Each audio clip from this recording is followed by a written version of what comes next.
আল্লাহ তাবারাকা তাআলা এমন একটি সূরা কোরআনে পাকে নাজিল করেছেন যেই সূরাটি ইমাম তিরমিজির বর্ণনায় এসেছে। আহা ফেরেশতা আসলেন আল্লাহর হাবিব সাল্লাল্লাহু আলাইহি ওয়াসাল্লামের কানে কানে বললেন, ইয়া রাসূলুল্লাহ, ইয়া নবী আল্লাহ, ও নবী, আপনার কাছে আল্লাহ রাব্বুল আলামিন এমন একটি সূরা দান করেছেন, এমন একটি সূরা নাজিল করেছেন যেই সূরার মতো কোনো মর্তবা মর্যাদাবান সূরা না ইনজিলে, না জাবুরে, না তাওরাতে, তিন কিতাবের কোন কিতাবে আল্লাহ এই সূরা ফাতিহার মতো কোন সূরা নাজিল করে নাই। আমার প্রিয় ভাইরা বাবা জানেরা, এই সূরা থেকে কিছু অংশ পাঠ করেছি।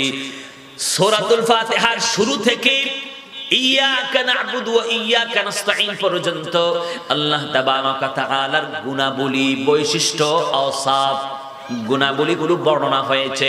আল্লাহ তাবারাকা তাআলা এরপরে অর্ধেক অংশ শেষ হওয়ার পর বাকি অর্ধাংশ যখন শুরু করলেন তখন কি বললেন? সবাই পড়েন, বিসমিল্লাহির রহমানির রহিম,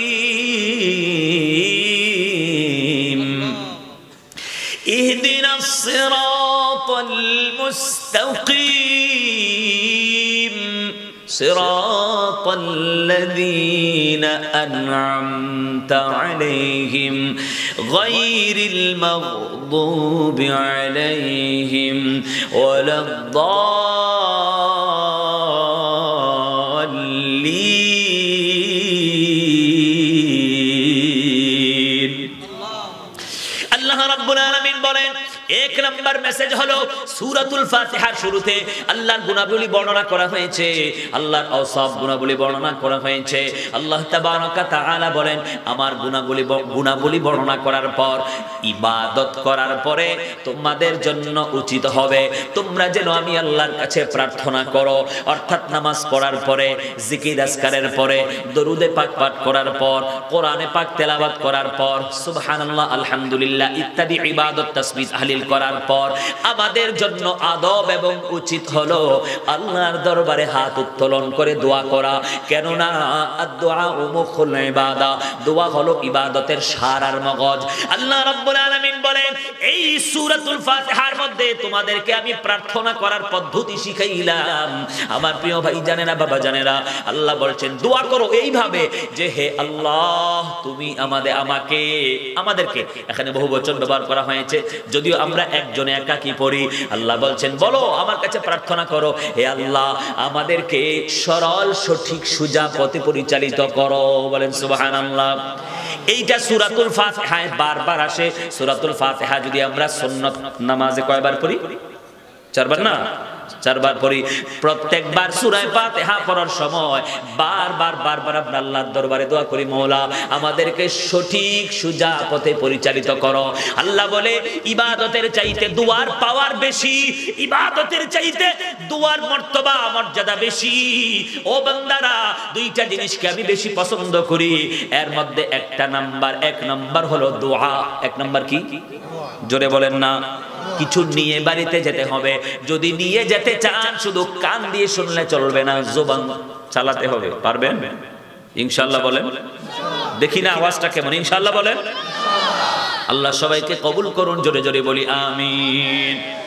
কান দিয়ে শুধু শুনলে চলবে না, অন্তরেও গেঁথে নিতে হবে। আহা, চোখ দিয়ে তাকায় থাকতে হবে, জবান খুলেও সুবহানাল্লাহ, আলহামদুলিল্লাহ, নারে তাকবীর, নারে রিসালাত, ইয়া রাসূলুল্লাহ বলতে হবে কি হবে না? তাশাহুদের মধ্যে আমরা কি পড়ি? আশহাদু আল্লা ইলাহা ইল্লাল্লাহু ওয়া আশহাদু আন্না মুহাম্মাদান, পড়েন না? আচ্ছা, আশহাদু আল্লা ইলাহা ইল্লাল্লাহ পড়েন না? এটা করার সময় কি শুধু মুখ চলে না আঙ্গুল ওঠে? কথা বলেন। আঙ্গুলটা ওঠে কি ওঠে না? দরকার ছিল কি? মুখ দিয়ে তো বলতেছি আমি, আমার অন্তরে যা আছে সেটা তো আমার মুখ দিয়ে বের হচ্ছে, যে আমি আল্লাহর উপর ঈমান এনেছি, আল্লাহর উপর বিশ্বাস স্থাপন করেছি, যেটা অন্তরে আছে সেটা তো মুখ দিয়ে বের হচ্ছে, সেটা আবার আঙ্গুল দিয়ে কেন? আল্লাহ বলে না, অন্তর, জবান এবং আঙ্গুল দিয়েও সাক্ষ্য দাও যে তুমি এক খোদা। সমস্ত অঙ্গ প্রত্যঙ্গ দিয়ে সাক্ষ্য দাও, তো কি হবে? হাদিসে পাকে ইরশাদ আছে, কেউ যদি আশহাদু আল্লাহ বলার সময় আঙ্গুল উঁচু করে, এবার নামাজে হোক, আজানে হোক, যে কোনো বাইরে হোক, আশহাদু আল্লাহ যখন বলা হবে, তখন কেউ কোনো বান্দা, মিশকাত শরীফে কিতাবুস সালাতে আছে হাদিসটা, নবী পাক সাল্লাল্লাহু আলাইহি ওয়াসাল্লাম বলেন, কেউ যদি আঙ্গুল উঁচু করে, তো এই আঙ্গুল উঁচুটা শয়তানের জন্য একটা বিষাক্ত তীর হয়। কি হয়? বিষাক্ত তীর হয়। লোহা দিয়ে, লাল লোহা দিয়ে আঘাত করলে যেমন কষ্ট পায়, শয়তান এমন আঙ্গুল উঁচু করলে আঘাত পায়, ব্যথা পায়, ও পালায়। বলেন সুবহানাল্লাহ। সুতরাং এই জন্য মুসলমান ভাই জানেরা, বাবা জানেরা, আমরা যেখানে বসেছি, আমরা এখান থেকে কিছু নিয়ে বাড়িতে যাব, এবং নিঃসন্দেহে আমাদের মেমোরিতে কিছু না কিছু সেভ করে যাব ইনশাআল্লাহ। সবাই বলেন না ইনশাআল্লাহ। প্রিয় ভাই জানেনা, বাবা জানেনা, আল্লাহ রাব্বুল আলামিন বলেন, দুইটা জিনিসকে আমি পছন্দ করি বেশি। কয়টা? এই তো আওয়াজ নাই। কয়টা? দুইটা। এক নাম্বার হলো দোয়া। যে বান্দা আমি আল্লাহর দরবারে বারবার দোয়া করবে, আর দোয়ার মধ্যে অনুনয় বিনয় করবে, কান্না না আসলেও কান্নার ভান ধরবে, কান্না না আসলেও কান্নার জন্য চেষ্টা করবে, আমার আল্লাহ বলে আমি ওই বান্দাকে পছন্দ করি। আরেকটা আওয়াজ দিয়ে বলা যাবে না? আমার প্রিয় ভাইরা, এক নাম্বার। নাম্বার দুই হলো আল্লাহ তাবারাকা তাআলা তওবাকারীকে পছন্দ করে। কাকে? কাকে? তওবাকারীকে পছন্দ করে। আচ্ছা ভাই, যে তওবা করবে সে তো গুনাহগার। গুনাহগার নয় কি? সে তো গুনাহগার। আচ্ছা, এই গুনাহগার রেখে আল্লাহ পছন্দ করে। আল্লাহ বলে, হ্যাঁ হ্যাঁ, শয়তান তো দিয়েছি, তোমাদের পিছনে লাগা আছে শয়তান। আর শয়তানের কাজ হলো তোমাদেরকে ওয়াসওয়াসা দেওয়া, তোমরা গুনাহে লিপ্ত হয়ে যাবা। তোমাদেরকে পরীক্ষা করার জন্য আমি শয়তান পাঠিয়েছি। ও বান্দারানি, আমার এই শয়তান পেয়েও যারা শয়তানি করবে, গুনাহ করবে, আহা, আমি অসন্তুষ্ট হব না, হব না। কারণ আমি তওবার দরজাকে খোলা রাখছি। যখনই আমার বান্দা গুনাহ করে, আমি আল্লাহর দরবারে তওবা করবে, বলবে, মওলা আমি অন্যায় করেছি, ভুল করেছি, আর করব না, তুমি আমাকে মাফ করে দাও। আর আমার নবীকে ওসিলা বানাবে। কাকে? জোরে বলুন, কাকে? ওয়ালাউ আন্নাহুম ইয যালামু আনফুসাহুম জাউকা ফাস্তাগফিরুল্লাহ ওয়াস্তাগফারা লাহুমুর রাসূলু লাওয়াজাদুল্লাহা তাওয়াবার রহিমা। আল্লাহ বলেছেন, ও আমার নবী, যদি ওই জালেমরা গুনাহ করার পরে আপনি নবীর দরবারে আসতো, আর এসে যদি আপনার মাধ্যমে আমি আল্লাহর কাছে প্রার্থনা করত, অর্থাৎ দুয়ার মধ্যে, গুনাহ মাফের মধ্যে, ইস্তেগফারের মধ্যে যদি আপনার ওসিলা দিয়ে আমি আল্লাহর কাছে দোয়া চাইতো, তাহলে তারা আমি আল্লাহকে ক্ষমাশীল এবং করুণাময় পাইতো। বলেন সুবহানাল্লাহ। সুতরাং আল্লাহ বলে, ও বান্দারি, গুনাহ করবি, গুনাহ করবি, হ্যাঁ হ্যাঁ বুঝলাম, কিন্তু আমি আল্লাহর দরবারে যখন অনুনয় বিনয় করে তওবা করবি, আমি আল্লাহ তোকে ভালোবেসে ফেলবো। বলেন সুবহানাল্লাহ। সুতরাং প্রত্যেক রাত্রে বেলা যখন ঘুমাইতে যাবেন, একটা নসিহত, স্পেশাল গুরুত্বপূর্ণ ইম্পর্টেন্ট নসিহত, ভালো করে শুনুন। যখনই মাথাটা বালিশে লাগাবেন, তখন সারাদিন আপনি কোথায় কি করেছেন একটু স্মরণ করবেন। করে করে মালিকের দরবারে ডাক দিয়ে বলবেন, মালিক, ও মালিক আল্লাহ, ও আল্লাহ, সারাদিন এদিক সেদিক ছোটাছুটি করেছি, ব্যবসা করেছি, বাণিজ্য করেছি, চাকরি নকরি ইত্যাদি ইত্যাদি করেছি। ও মাওলা, মেহেরবানি করি, জেনে না জেনে, ইচ্ছায় অনিচ্ছায় যদি জবান দিয়ে কোনো কুফরি বাক্য এসে থাকে, কোনো কুফরি শব্দ এসে থাকে, আমি তোমার কাছে তওবা করেছি গো মালিক, তুমি আমাকে মাফ করে দাও। আহা, এইভাবে তওবা করে যারা রাতের বেলায় ঘুমাইতে যাবে, ঘুমের ঘরে যদি মওত হয়ে যায়, নিঃসন্দেহে 100% আপনি মুমিন হয়ে মরলেন। 100%, 99 না 100। কারণ আপনি তো বলেছেন জেনে না জেনে, জেনে না জেনে, ইচ্ছায় অনিচ্ছায়। তো নিঃসন্দেহে আপনি যদি অন্তর থেকে এভাবে তওবা করে ঘুমাতে পারেন, আর ঘুমের মধ্য থেকে সকাল বেলায় যদি আমার আপনার চোখটা না খুলে যায়, ওই যে তওবার কারণে, ইস্তেগফারের কারণে, কুফরি থেকে তওবা করার কারণে আল্লাহ তাবারক ওয়া তাআলা যদিও আমল নামায় গুনাহ থাকে, অন্তত ঈমান নিয়ে মরার সুযোগ হয়ে যাবে। আর যদি ঈমান নিয়ে মরার সুযোগ হয়ে যায়, আল্লাহর হাবিব সাল্লাল্লাহু আলাইহি ওয়াসাল্লাম কিয়ামতের ময়দানে দাঁড়িয়ে থাকবে আর গুনাহগার উম্মতদেরকে ধরে ধরে আমার আপনার নবী মুস্তাফা জান্নাতে পৌঁছে দিবে। আরো জোরে বলো না সুবহানাল্লাহ। জীবনে হবে কি তোমার দিদার ইয়া রাসূলুল্লাহ, জীবনে হবে কি তোমার দিদার ইয়া রাসূলুল্লাহ। যারা গুনাহ করেছেন মুস্তাফার শাফাতের আশা করেন, আরে যিনি সাহায্য করবে, যিনি কিয়ামতের ময়দানে আমাকে আর তোমাকে বিপদের সময় ধরবে, তার প্রশংসা করো, তার গুণ গাও, তার গীত গাও। যার গীত গাবে, যার গুণ গাবে, নিঃসন্দেহে দুনিয়ার মানুষ আমাকে আপনাকে খোঁটা দিবে, কিন্তু মুস্তাফার শান গাইলে কিয়ামতের ময়দানে সেটা কাজে লেগে যাবে, এতে কোনো সন্দেহ নাই। আমার নবীকে আমাদেরকে ছেড়ে দিবে? আমার নবীজি কি আমরা যে নবীর শানে নাত গাইতেছি, প্রশংসা করতেছি, সুবহানাল্লাহ বলতেছি, মুস্তাফাকে ভালোবাসতেছি, এটা কি আমার নবী ভুলে যাবে? না, দুনিয়ার মানুষ ভুলে যেতে পারে, কিন্তু মুস্তাফা বলবে না। জীবনে হবে কি তোমার দিদার ইয়া রাসূলুল্লাহ, জীবনে হবে কি তোমার দিদার ইয়া রাসূলুল্লাহ।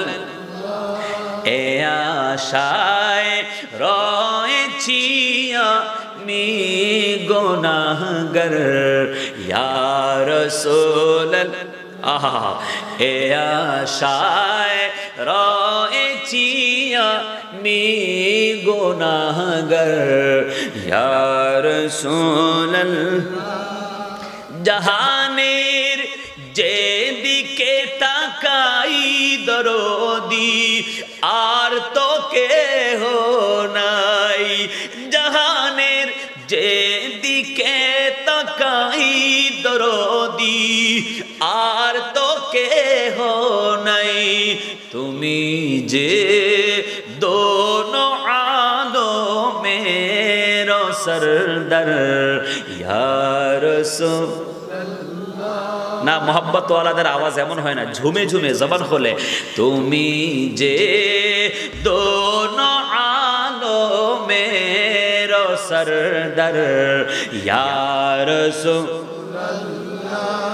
জীবনে হবে কি তোমার দিদার ইয়া রাসূলুল্লাহ, এ আশায় রয়েছি আমি গুনাহগার ইয়া রাসূলুল্লাহ।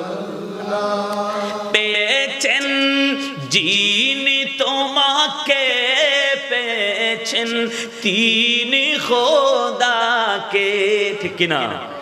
পেয়েছেন যিনি তোমাকে, পেয়েছেন তিনি খোদাকে, তুমি যে দোনো আলমের ভান্ডার ইয়া রাসূলুল্লাহ, তুমি যে দোনো আলমের ভান্ডার ইয়া রাসূলুল্লাহ। জীবনে হবে কি তোমার দিদার ইয়া রাসূলুল্লাহ, এ আশায় রয়েছি আমি গুনাহগার ইয়া রাসূলুল্লাহ। একটা জবানও বন্ধ হবে না, উঁচু আওয়াজে সবাই মিলে বলি আলহামদুলিল্লাহ। তো কি বুঝালাম? আল্লাহ রাব্বুল আলামিন দুইটা ইবাদত বেশি পছন্দ করে। এক নাম্বার হলো আল্লাহর দরবারে যারা বেশি বেশি প্রার্থনা করে, হাত তুলে দোয়া করে। নাম্বার 2 হলো যে বেশি বেশি কি করে, ভুলে গেছেন, তওবা করে। কি করে? তওবা করে। এইজন্য কোরআনে পাকে সূরাতুল ফাতিহা আল্লাহ শুরু করেছেন। আল্লাহ বলেছেন, ও বান্দারা নামাজের মধ্যে আমি আল্লাহর কাছে প্রার্থনা করো। কেন না সোজা পথে যদি তুমি পরিচালিত না হও, রাস্তা যদি ভুলে যাও, তাহলে গন্তব্যস্থলে আসতে পারবে না। ও মাওলা, সিরাতে মুস্তাকিম কোনটা, ডেফিনেশন কি, তারিফ কি, সংজ্ঞা কি, পরিচয় কি? আপনার এই রাস্তার মধ্যে কি আপনার কোন নেককার বান্দারা আছেন? একটু জানতে চাই। তো আল্লাহ রাব্বুল আলামিন বলেন, সিরাতাল الذين أنعمت عليهم। আল্লাহু আকবার। আল্লাহ বলে হ্যাঁ হ্যাঁ, ডেফিনেশনের পরের আয়াতে আমি দান করেছি সিরাতে মুস্তাকিম হলো ওই রাস্তা যাদের উপরে আমি আল্লাহর নিয়ামত হয়েছে, যাদের উপরে আল্লাহর ইনআম, যাদের উপরে আল্লাহর দয়া, যাদেরকে আল্লাহ রাব্বুল আলামিন নবী বানিয়েছে, যাদেরকে আল্লাহ রাব্বুল আলামিন নবীদের সঙ্গী, নবীদের সাথী, হাওয়ারি আর সাহাবী বানিয়েছে। আমার ভাইরা, বাবারা, বন্ধুরা, নবুয়তের দরজা যখন খতম হয়ে গেল আর এই জমিনে যখন আল্লাহর দ্বীন প্রচার করার জন্য আল্লাহ মনস্থ করলেন, আল্লাহ রাব্বুল আলামিন এই সমস্ত আউলিয়ায়ে কেরামদের উপরেও নিয়ামত দিয়েছেন। সুতরাং বোঝা গেল, কেউ কোয়েশ্চেন করে, প্রশ্ন করে ওলি আল্লাহর কথা কোরআনে আসেনি, আমি বলি ভাই তুমি কোরআনই পড়ো না। এই তাফসীরুল কোরআন মাহফিল আর মুফাসসিরে কোরআন, কোরআন খতম হয়ে গেছে, ওলি আল্লাহদের আলোচনা কোরআনে পায় না। আমরা তো দেখি সূরা ফাতিহাতেই আছে। সুবহানাল্লাহ বলবেন না নাকি? সূরা ফাতিহায় আছে আনআমতা আলাইহিম। আল্লাহ রাব্বুল আলামিন এমন কিছু মানুষের উদাহরণ দিলেন, দৃষ্টান্ত দিলেন। আল্লাহ বলতে পারতেন এই এই ইবাদত করলে সিরাতে মুস্তাকিমে থাকা যাবে, দান খায়রাত করলে, নামাজ যে বেশি বেশি পড়বে, হজ যে বেশি করলো, দাড়ি যার লম্বা হলো, হ্যাঁ, কোরআন যে বেশি সুন্দর করে পড়তে পারলো, ওই ব্যক্তি সিরাতে মুস্তাকিমের মধ্যে আছে। আল্লাহ কোন ইবাদতকে নির্দিষ্ট করেন, বুঝতে হবে, বুঝতে হবে। জ্ঞানীরা বুদ্ধিমান হয়, মনোযোগী হয়। আল্লাহ কোন ইবাদতকে নির্দিষ্ট করেন নাই। আল্লাহ বলেছে না না, ইবাদত নয়, বরং যারা ইবাদত করে আমি আল্লাহকে খুশি করেছে তাদের পিছনে চলার নাম হলো সিরাতে মুস্তাকিম। সুবহানাল্লাহ। তুমি কিভাবে বুঝবা তোমার ইবাদত কবুল হয়েছে? তুমি তো বুঝবা না, তুমি উঠা বসা করবা, তুমি চেষ্টা করবা, তোমার ইবাদত কবুল হবে না। না না, আমার কিছু নিয়ামত প্রাপ্ত বান্দা দুনিয়ার জমিনে থাকবে, যাদের নাকশে কদমে, যাদেরকে অনুসরণ অনুকরণ করার মাধ্যমেই তুমি আমি আল্লাহকে পেয়ে যাবে। আমার প্রিয় ভাই জানেন না, বাবা জানেন না, এই জন্য আল্লাহর হাবিব সাল্লাল্লাহু আলাইহি ওয়াসাল্লাম ইন্তেকালের পরে প্রধান 4 জন খলিফা রেখে গিয়েছেন। আমার প্রিয় ভাই জানেন না, বাবারা, যদিও আল্লাহর হাবিব সাল্লাল্লাহু আলাইহি ওয়াসাল্লাম কোন 4 জন সাহাবীর মধ্যে কাউকে খলিফা নির্বাচন করে যান নাই স্পষ্ট, কিন্তু হাদিসে পাকের মাফহুম দ্বারা, হাদিসে পাকের সারাংশ দ্বারা, বাহ্যিক ইশারা দ্বারা, আভ্যন্তরীণ ইশারা দ্বারা আমরা বুঝে নিয়েছি আল্লাহর হাবিবের পরে এই দুনিয়ার এই জগতের খলিফা হবেন সাইয়্যিদুনা আবু বকর সিদ্দিক রাদিয়াল্লাহু তাআলা আনহু। কেউ কেউ এটার সাথেও দ্বিমত পোষণ করে, আছে না নাই? আসেনি, আসেনি, ছি ছি। আমার প্রিয় ভাই জানে না, হিজরতের ঘটনা আপনারা শুনেছেন। হিজরতের ঘটনা কে ছিল সাথে? আলী না আবু বকর? বলেন বলেন। সাইয়্যিদুনা আবু বকর রাদিয়াল্লাহু তাআলা আনহু। কান পেতে শুনেন। আল্লাহর হাবিব সাল্লাল্লাহু আলাইহি ওয়াসাল্লাম যখন মক্কা থেকে মদিনায় যাচ্ছেন, এমন সময় আমার প্রিয় ভাই জানেরা, বাবা জানেরা, সাইয়্যিদুনা হযরতে আবু বকর রাদিয়াল্লাহু তাআলা আনহু দেখলেন আল্লাহর হাবিব সাল্লাল্লাহু আলাইহি ওয়াসাল্লাম চলতে চলতে ক্লান্ত হয়ে গেছেন। এবার হযরতে আবু বকর রাদিয়াল্লাহু তাআলা আনহু দেখলেন আমার নবী ক্লান্ত, আমার নবী সাল্লাল্লাহু আলাইহি ওয়াসাল্লাম হাঁটতে পারছেন না। এবার সাইয়্যিদুনা হযরত আবু বকর রাদিয়াল্লাহু তাআলা আনহু মনে মনে চিন্তা করলেন, হায় রে, আমি থাকতে মুস্তাফার কষ্ট হবে, আমি থাকতে আমার নবী হাঁটবে, এটা কখনো সম্ভব হবে না। এবার সাইয়্যিদুনা আবু বকর রাদিয়াল্লাহু তাআলা আনহু কি করলেন, বললেন, ইয়া রাসূলুল্লাহ, ইয়া হাবিবাল্লাহ, ও নবী, আমি আপনাকে আমার কাঁধে নিয়ে হাঁটতে চাই। বললেন, হ্যাঁ আবু বকর পারবে, তুমি পারবে। আমার নবীকে আবু বকর কাঁধে তুললেন। আর আল্লাহর হাবিব সাল্লাল্লাহু আলাইহি ওয়াসাল্লাম যখন সিদ্দিক আকবরের কাঁধে উঠে গেলেন, এবার সিদ্দিক আকবর পা দুটি তো দুই দিকে ঝুলানো, এবার সিদ্দিক আকবর হাঁটতেছে আর কদমে চুমা খাচ্ছে, হাঁটতেছে আর কদমে চুমা খাচ্ছে। সুবহানাল্লাহ বলো। আমার প্রিয় ভাইরা, আল্লাহর হাবিব বলেন, আবু বকর তুমি কি করছো? বললে, আহা ইয়া রাসূলুল্লাহ, ও নবী, আপনার কদম চুমা দিয়ে দিয়ে আবু বকরের কলিজা ঠান্ডা করতেছি। আমার প্রিয় ভাইরা, এই হলো হিজরতের ঘটনা। মক্কা যখন বিজয় হয়ে গেল, সমস্ত মুসলমান যখন মক্কা দখল করলো, 360টি মূর্তি কাবার ভিতরে কয়টি? কথা কয় না। মাঝে মাঝে কোয়েশ্চেন করি, কেন জানেন? সজাগ আসেননি দেখি, বুঝলেন না? শ্রোতা এবং বক্তার মধ্যে একটা সম্পর্ক থাকতে হয়, হাহু করতে হয়, না তো শ্রোতা কেউ মজাও পাচ্ছে না, ওয়াজ বুঝতেছে না, আস্তে করে শেষ হয়ে যাবে। কয়টি মূর্তি ছিল? এই তো মাশাআল্লাহ, হযরত সাইয়্যিদুনা আলী মুরতাদা রাদিয়াল্লাহু তাআলা আনহু, যিনি আমাদের মাথার তাজ, যিনি আহলে বায়াতের অন্তর্ভুক্ত, আল্লাহর হাবিব সাল্লাল্লাহু আলাইহি ওয়াসাল্লাম সাইয়্যিদুনা আলী রাদিয়াল্লাহু তাআলাকে পাক পাঞ্জাতনের অন্তর্ভুক্ত করেছেন। আমার প্রিয় ভাইরা, বাবা জানেরা, হযরতে সাইয়্যিদুনা আলী কাররামাল্লাহু ওয়াজহুল কারীম এবং আল্লাহর হাবিব উভয়জনে মক্কার ভিতরে কাবা শরীফের ঘরের ভিতরে ঢুকলেন। কারণ মূর্তি কোথায় ছিল? ভিতরে। কোথায় ছিল? ভিতরে।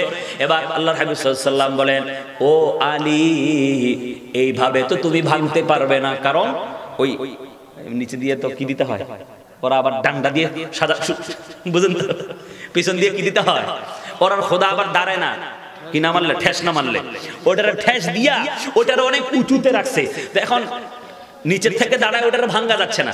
কথা বুঝতে পারছেন?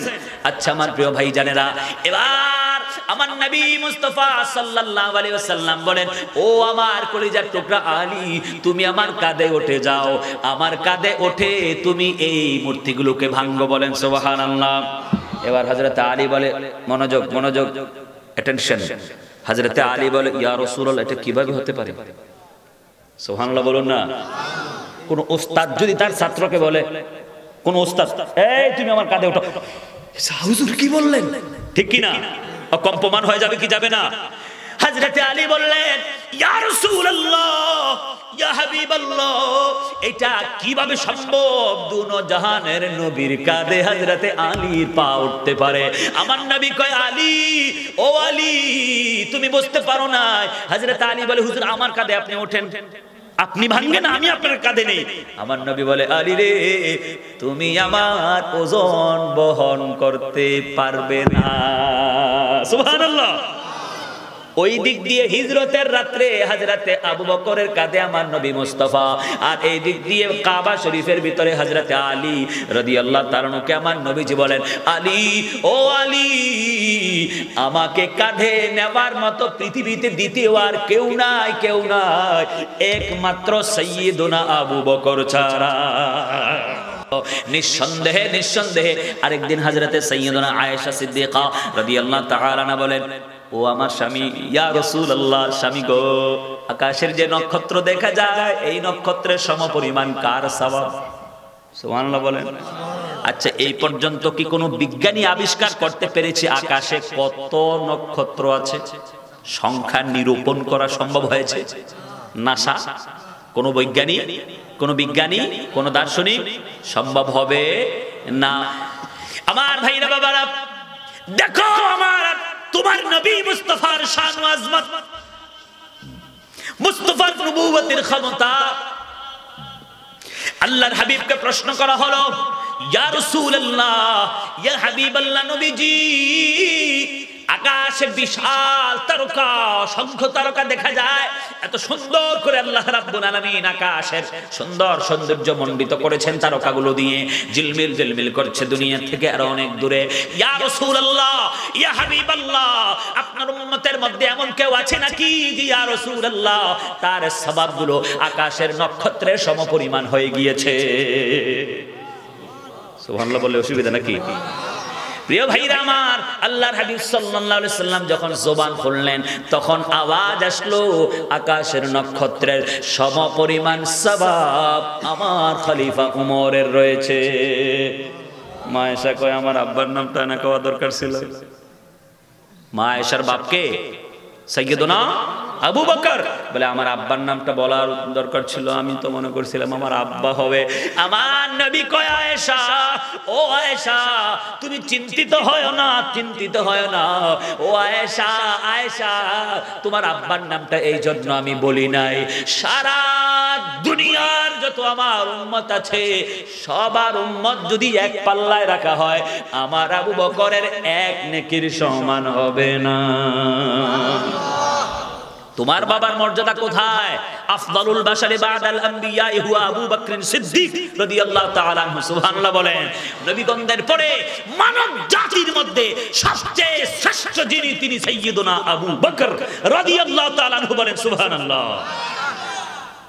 সুতরাং যেই মর্যাদা আল্লাহর হাবিব নির্ধারণ করে গেছেন সেটাকে এদিক সেদিক করা খবরদার, খবরদার।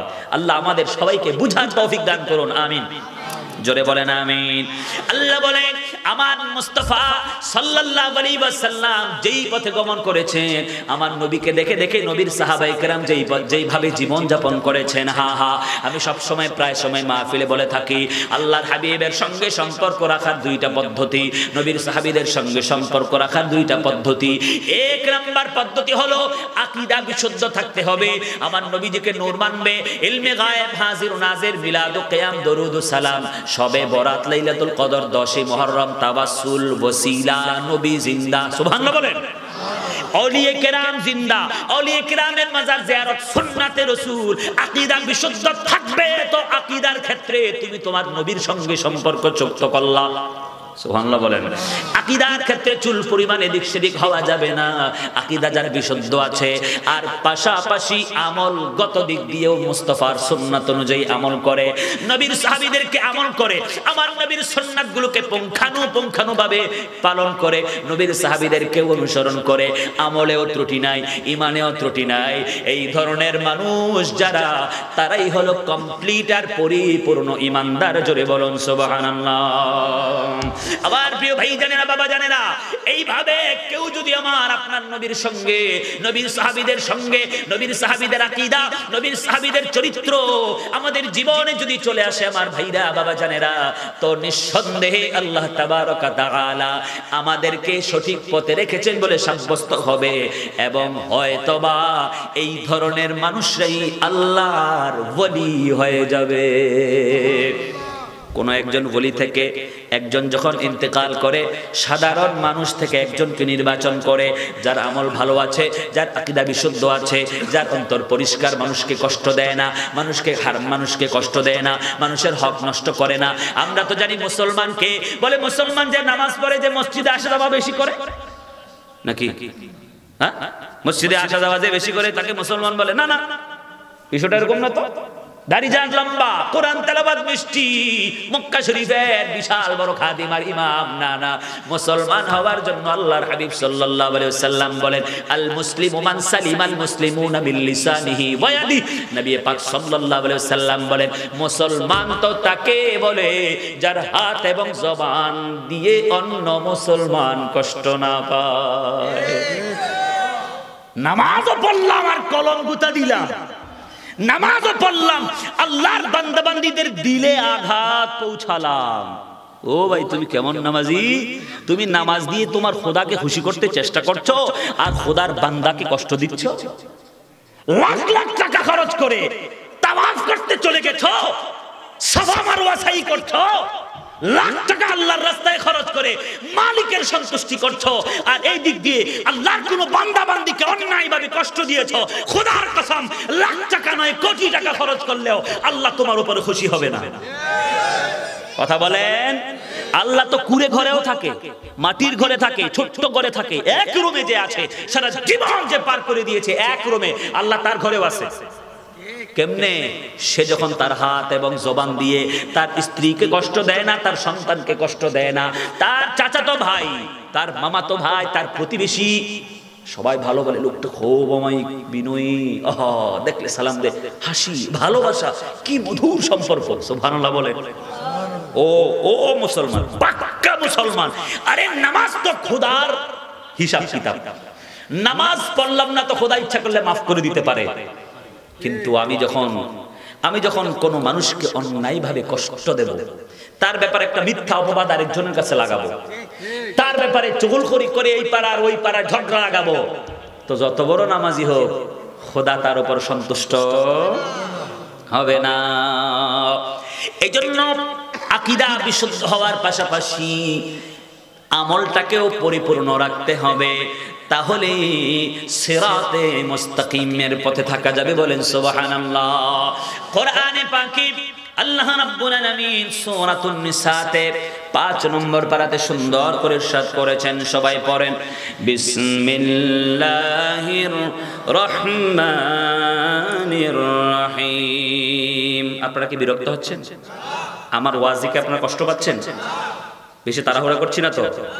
সকল শ্রেণীর মানুষ এখানে আছে, শিক্ষিত, অশিক্ষিত, ব্যবসায়ী, খুব সচেতন, অনেক শ্রেণীর মানুষ, সবার মনকে জোগাড় করে সুন্দর করে বয়ান করতে হয়।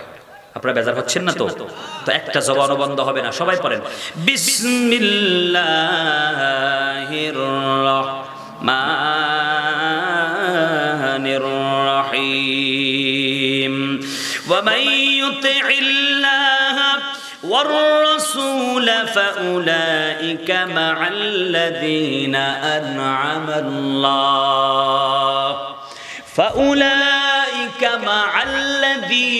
أنعم الله عليهم من النبيين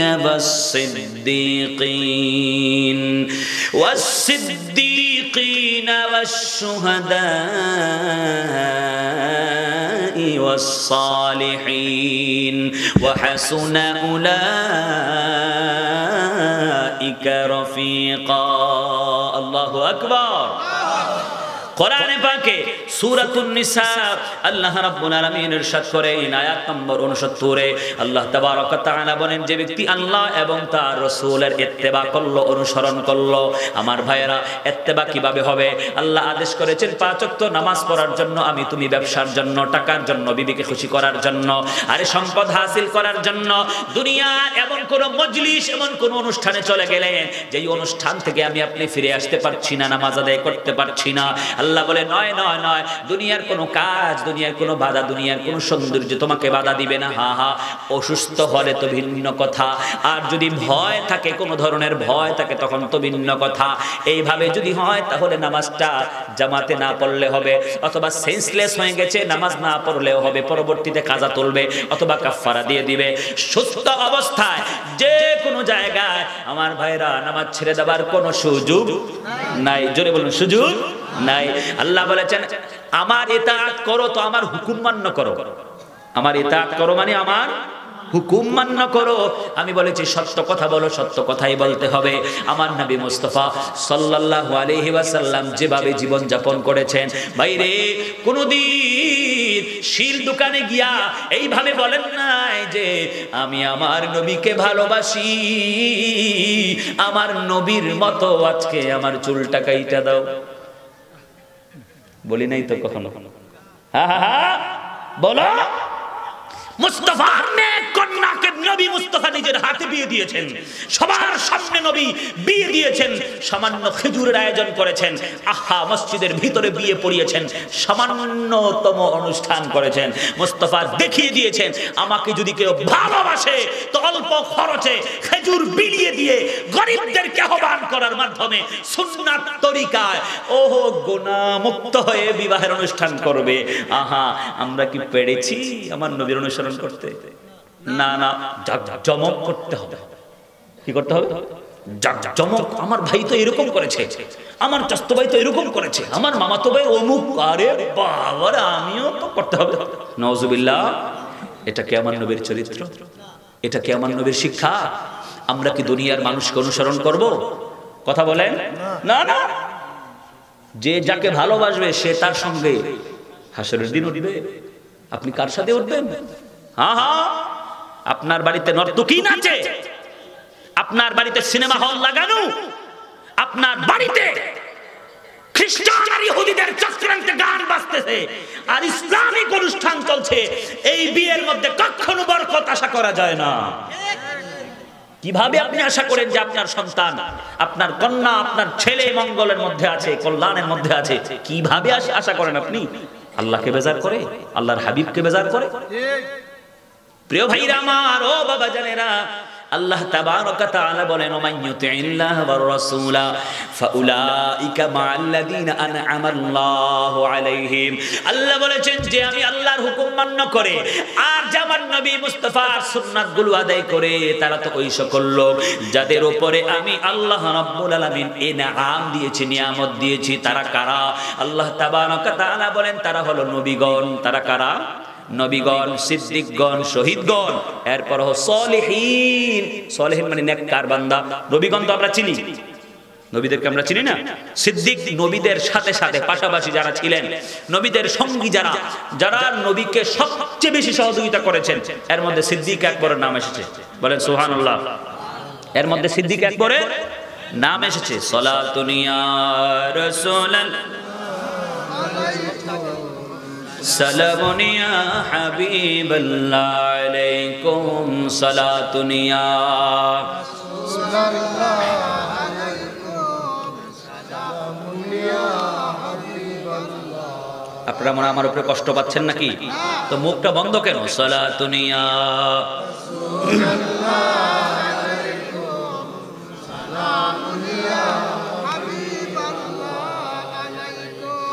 মুহাম্মদ মুস্তাফা নূরুন আলা নূর, হাবিবে কিবরিয়া নূরুন আলা নূর, সালাতুন ইয়া রাসূলুল্লাহ আলাইকুম, সালামুন ইয়া হাবিবাল্লাহ।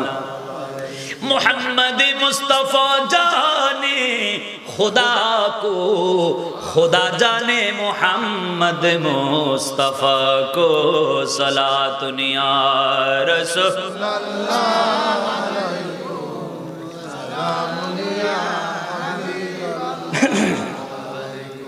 सलातुन या रसूलल्लाह হাবিবাল্লাহ আলাইকুম। একটা জবান বন্ধ হবে না, উঁচু আওয়াজে অন্তর থেকে বলি আলহামদুলিল্লাহ। দ্বীনের কথাগুলো বলার জন্য আল্লাহর তৌফিক দরকার। ধৈর্যের সঙ্গে যে আপনারা শুনতেছেন এটাও আল্লাহর দয়া। আল্লাহ যদি দয়া না করত, শয়তান এতক্ষণে ওয়াসওয়াসা দিত, অনেকেই চলে যাইতো। না না, বোঝা যায় আল্লাহ তাবারক ওয়া তাআলা আমাদের উপর দয়া করেছেন, মেহেরবানি করেছেন, এই জন্যই আমরা বলতে পারছি আর শুনতে পারছি। ঠিক কিনা? একবার জবান খুলে বলেন আলহামদুলিল্লাহ, অন্তর থেকে আলহামদুলিল্লাহ। দেখেন, গুনাহ করার পরেও, আমি প্রায় মাহফিলে বলি, এটা আমার ধারাবাহিক আলোচনা, গুনাহ করার পরেও আল্লাহ তার বান্দাকে সাথে সাথে আঘাত করে না, শাস্তি দেয় না? দেয়? বলেন দেয়? মিথ্যা বললে যদি মুখটা বাঁকা হয়ে যেত তাহলে কি আমরা মিথ্যা বলতাম? এই কথা কর না। চুগলখড়ি করলে যদি মুখ বাঁকা হয়ে যাইতো, নাক বাঁকা হয়ে যাইতো, এইরকম যদি লেখা থাকতো যে চুগলখড়ি করবে তার নাক বাঁকা হয়ে যাবে, কেউ বলতাম? খুব খেয়াল করেন। আহা, ফজরের নামাজ না পড়লে যদি দোকানদারের দোকানে বেচা কিনা বন্ধ থাকতো তাইলে কি আর কোনো দোকানদার নামাজ কাজা করতো? জোরে বলেন না না। দেখেন আল্লাহ কত মহান, আল্লাহ কত দয়াবান। আহা, গুনাহ করার পরেও আল্লাহ আমাদেরকে শাস্তি দেয় না। আল্লাহ বলে, ও ফেরেশতা, আমার বান্দা গুনাহ করেছি, একটু সুযোগ দে, দেখি আমার বান্দা আমার কাছে তওবা করে কিনা, মাপ চাই কিনা। যদি অনুশোচনা অনুতপ্ত হয়ে যদি আমি আল্লাহর কাছে ক্ষমা চাই, আমি আল্লাহর কাছে মাপ চাই, আমি আমার বান্দার জন্য রহমতের দরজা খুলে দেব। বলেন সুবহানাল্লাহ। প্রিয় ভাই জানেরা, বাবা জানেরা, এই জন্য কখনো বেপরোয়া হওয়া যাবে না। খবরদার, মনে রাখতে হবে দুইটা জিনিস থেকে বাঁচবেন। এক নাম্বার হলো হারাম খাবার, এক নাম্বার হারাম খাবার। নাম্বার 2 হলো কোনো মানুষ যেন আপনার থেকে কষ্ট না পায়। বাস এইভাবে জীবন যাপন করেন, ইবাদত একটু এদিক সেদিক হবেই। মুস্তাফার উপরে বিশ্বাস থাকলে, ভালোবাসা থাকলে বেড়া পার হয়ে যাবে। হারাম খাবেন তো ইবাদত তো কবুল হবে না, হারাম যাবে তো ইবাদত কবুল হবে না, যাই করতেছেন। আর আল্লাহর কোন বান্দা বান্দিকে যদি কেউ কষ্ট দেয়, আহা ও বাইরি, মসজিদ ভাঙ্গার চাইতে আল্লাহর বান্দা বান্দির দিল ভাঙ্গা আরো মারাত্মক কঠিন। এটা আপনারা জানেন কিনা? আহা ও ভাই রে, আমার ভাই জানেরা, বাবা জানেরা, খবরদার খবরদার, কখনো হারাম বক্ষণের হারামের দিকে যেন হাতটা না যায়, আর কোন বান্দা বান্দি যেন আমাদের থেকে কিনা পায়। জোরে বলেন, অন্যায় ভাবে যেন কষ্ট না পায়। এই দুইটা সবক আমরা বাড়িতে নিয়ে যেতে পারবো কি পারবো না? ইনশাআল্লাহ বলেন, সবাই বলেন ইনশাআল্লাহ। কিছু নিয়ে কিছু দিয়ে তো যেতে হবে আপনাদেরকে। আসলাম, হাদিয়া নিলাম, খাইলাম, হ্যাঁ হুজুর হুজুর করলেন, বাস চলে গেলাম না, কিছু দিয়ে যেতে হবে, কিছু শিখতে হবে। জীবনের মধ্যে কিছু না কিছু বাস্তবায়ন করতে হবে। আল্লাহ আমাদেরকে বুঝার তৌফিক দেন, বলেন আমিন। সবাই বলেন মাশাআল্লাহ। আমার প্রিয় ভাইরা, বাবা জানেন, কোরআনে পাকে আল্লাহ রাব্বুল আলামিন 4 শ্রেণীর আলোচনা করেছেন। আমি আমার নবীদেরকে ইনআম দিয়েছি, নিয়ামত দিয়েছি। আমি আমার নবীদের সঙ্গে যারা সঙ্গ দিবে, নবীদেরকে যারা ভালোবেসেছে, আমি তাদেরকেও নিয়ামত দিয়েছি। শুধু তাই নয়, যারা আমার রাস্তায় শহীদ হয়েছে, আমার রাস্তায় জীবন বিসর্জন দিয়েছে, আমি আল্লাহ তাদেরকেও নিয়ামত দিয়েছি। আহা, শেষ পর্যন্ত আল্লাহ বলে, আহা যারা ভালো কাজ করে, নেক কাজ করে, আমার রাস্তায় দান খয়রাত করে, আমার রাস্তায় নিজের সম্পদ খরচ করে, আমি আল্লাহর হুকুম পালন করে, এই ধরনের নেককার বান্দাদের উপরেও আমি আল্লাহ নিয়ামত দিয়েছি। বলেন সুবহানাল্লাহ। প্রিয় ভাই জানেন না, বাবা জানেন না, ও আব্বা জানেন না, সালেহিনদের মধ্যে সবচাইতে উত্তম সালেহিন হলো আল্লাহর ওলিগণ। কারা? আল্লাহর ওলিগণ। কেননা আল্লাহর ওলিরা যেইভাবে জীবন যাপন করেছেন, চুল, আমরা তো ওলিদের শান শুনি, অমুক ওলি এটা করেছে, অমুক ওলি, ওলি আল্লাহরা শোনো। আরে বাবা, ঠিকই তো আছে, কিন্তু একটা দেখান তো দৃষ্টান্ত যে কোনোদিন কোন আল্লাহর ওলি ইচ্ছাকৃতভাবে নামাজ কাজা করেছে? বলে কোন মানুষকে কষ্ট দিয়েছে? দেখাও কোন আল্লাহর ওলিকে, পাবেন না। আল্লাহ তাবারক তাআলা ওই বান্দাকে ওলি বানায়, ওই বান্দাকে আল্লাহ তাবারক তাআলা বিলায়াত দেয়। বিলায়াত মানে অন্তর চোখ খোলা। বিলায়াত মানে অন্তর চোখ খোলা। কেউ তো কয় নবী নাকি দেয়ালের ওই পাশে কি আছে জানে না, নবীর নাকি ওই ক্ষমতা নাই। আমি বলি না রে ভাই, না, তুমি ভুল বলছো। আহা, আল্লাহ যাকে পছন্দ করে, আল্লাহ যাকে পছন্দ করে নিয়েছে, যাকে মাহবুব প্রিয় করে নিয়েছে, তাকে অন্তরের চোখগুলো খুলে দিয়েছে। বসে থাকবে এক জায়গায়, সৃষ্টি জগৎ তার চোখের সামনে হয়ে যাবে। সুবহানাল্লাহ। এই ক্ষমতা দেয় কে? আল্লাহ। প্রিয় ভাই জানে না, বাবা জানে না, কোরআনে পাকে আল্লাহ বলে, ওয়া হাসুনা উলাইকা রাফিকা। কতই না সুন্দর সঙ্গী, কতই না উত্তম সঙ্গী। কে বলছেন এটা? আল্লাহ বলছেন কতই না উত্তম সঙ্গী। আহা, আমার প্রিয় ভাই জানেরা, বাবা জানেরা, কোরআনে পাকে আল্লাহ রাব্বুল আলামিন বলেন, আউলিয়া ইকরামের পিছনে পিছনে যাও। যারা এখনো হক পীরের কাছে বায়াত হয় নাই, তাদের রাস্তাটা সংকুচিত হয়ে যাচ্ছে। ইন্তেকালের সময় তোমার জন্য মারাত্মক ভয়াবহ অবস্থা তৈরি হবে। বলবেন হুজুর, আমি আমার নবীকে মানি, আল্লাহকে মানি, তাইলে কেমন হবে? না ভাই, দুনিয়াতে দিন প্রচার করার জন্য তো আল্লাহই যথেষ্ট ছিল, তো নবী পাঠালেন কেন? হ্যাঁ, নবী পাঠালেন কেন? আচ্ছা, নবুয়তের দরজা এত আগে কেন বন্ধ করলেন? কিয়ামত পর্যন্ত কি আল্লাহ চাইলে নবীর দরজা খোলা রাখতে পারতেন না? জোরে বলেন, কেন বন্ধ করলেন? এটাই সিস্টেম। সিস্টেমের বাইরে গেলে কিছুই পাওয়া যায় না। আপনি যতই চিৎকার করেন, আপনি যতই চিৎকার করেন বঙ্গভবনের সামনে গিয়া, ও প্রধানমন্ত্রী, প্রাইম মিনিস্টার, আমার একটা চাউলের কার্ড দরকার, এক বস্তা চাউল দরকার, আমি অসহায়, আমি গরিব, আমি মিসকিন, পাওয়া যাবে? পাওয়া যাবে? ডান্ডা কি পাওয়া যাবে?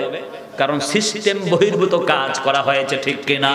আমার প্রিয় ভাই জানেরা, ও বাবা জানেরা, আল্লাহ রাব্বুল আলামিন তার জমিনে দ্বীন প্রচার করার জন্য নবীদেরকে দায়িত্ব দিয়েছিলেন। নবুয়তের দরজা যখন বন্ধ হয়ে গেল, এই জমিনে আল্লাহর নেককার বান্দাদের দরজা খুলে দিয়েছেন, বিলায়াতের দরজা খুলে দিয়েছেন। আহা, ও প্রিয় ভাইরা, বাবা জানেরা, নেককার আল্লাহর ওলির হাতে হাত রেখে বায়াত হওয়া ছাড়া কোনো উপায় নাই। জোরে বলুন ঠিক কিনা? আমার প্রিয় ভাই জানেরা, বাবা জানেরা, এই জন্য এখনো সময় আছে। যারা ভালো ভালো একেবারে পিওর পরিষ্কার পাঁচ ওয়াক্ত নামাজ আদায় করবে, পর্দা করবে, হালাল খাবে, পেটকে হারাম বস্তু থেকে বাঁচাবে, চোখের জিনা করবে না, হাতের জিনা করবে না। বুঝতেছেন আপনারা? চোখের জিনা করবে না, হাতের জিনা করবে না, পাঁচ ওয়াক্ত নামাজ বা জামাত আদায় করবে, ইচ্ছাকৃত জামাত তরক করবে না, করবে না। আমার প্রিয় ভাইরা, ওই ধরনের কোন ওলির হাতে হাত দেওয়া অবশ্যই অত্যাবশ্যক, জরুরি। কেননা আল্লাহর নিয়ামত সব বান্দাদের উপর আসে না, বিশেষ বিশেষ বান্দারাই পেয়ে যায়। সবার তো উপরে তো আসবে না, কারণ আমার হাত না পাক, আমার জবান না পাক, চোখ না পাক, কান না পাক, আমার লজ্জাস্থান না পাক, ঠিক কিনা বলেন? গুনাহের কারণে আল্লাহ তো ওই বান্দাকে নিয়ামত দেয় যেই বান্দার অঙ্গ প্রত্যঙ্গ গুলো পবিত্র। রহমতে আলম নবী নূরে মুজাসসাম, রহমতে আলম নূরে মুজাসসাম, সাহাবারা আতর বানায় ওই নবীজির ঘাম মুবারক, সাহাবারা আতর বানায় ওই নবীজির। জবান খুলে বলেন, রহমতে আলম নবী নূরে মুজাসসাম, রহমতে আলম নবী নূরে মুজাসসাম, সাহাবারা আতর বানায় ওই নবীজির ঘাম মুবারক, সাহাবারা আতর বানায় ওই নবীজির।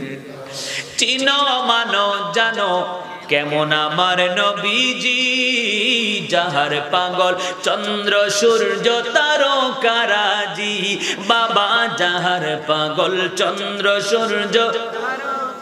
মাশাআল্লাহ, জবান খুলে চিনো মানো জানো কেমন আমার নবী, আহা যাহার পাগল চন্দ্র সূর্য তারকারাজি, বাবা যাহার পাগল চন্দ্র সূর্য জি বাবা। আরো শুনবানি সুন্দর কাহিনী, আরো শুনবানি বলো সুন্দর কাহিনী, জান্নাতের ওই রোমে রোমে লিখা নবীর নাম, বলো জান্নাতের ওই রোমে রোমে লিখা নবীর নাম, বলো রহমতে আলম নবী নূরে। একটা জবানও বন্ধ হবে না। রহমতে আলম নবী নূরে মুজাসসাম, সাহাবারা আতর বানায় ওই নবীজির ঘাম মুবারক, সাহাবারা বানায় ওই নবীজির। সুবহানাল্লাহ বলুন না। আমাদের ঘাম থেকে কি সুগন্ধি না দুর্গন্ধি? সুগন্ধ না দুর্গন্ধ? গেঞ্জিটার মধ্যে ঘাম লেগে আছে, ওইটা খুললা যদি স্ত্রীর নাকটার মধ্যে দেই, হ্যাঁ গাড়ি একটা দিব না পাঁচটা। কি করলা তুমি ফিসামার? কথা বলেন ঠিক কিনা? কারণ আমার ঘামের মধ্যে সুগন্ধ না দুর্গন্ধ। ও বন্ধুরে আমার, তোমার আমার দয়াল নবী এমন নবী গো, যার শরীর মুবারক নূরে মুজাসসাম, শরীরটা নূর দিয়ে আল্লাহ তৈরি করেছেন। হা হা সেই নূর থেকে শরীর মোবারক থেকে যখন ঘাম ঝরতো নবীর সাহাবীরা শিশি দিয়া দিয়া ওই ঘাম মোবারক গুলো শিশিতে ভর্তি করত। আমার নবী বলে, ও সাহাবীরারি কেন এই ঘামগুলো কুড়াচ্ছ? তখন বলে, ইয়া রাসূলুল্লাহ, ইয়া হাবিবাল্লাহ, আমরা আমাদের অনুষ্ঠানের মধ্যে সুগন্ধি আতর হিসাবে আপনার ঘাম মোবারক ব্যবহার করব।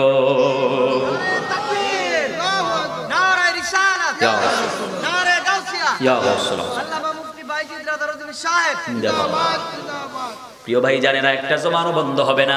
যে যাকে বেশি ভালোবাসে সে তার স্মরণ আর তাজকেরা অনুসরণ বেশি করে।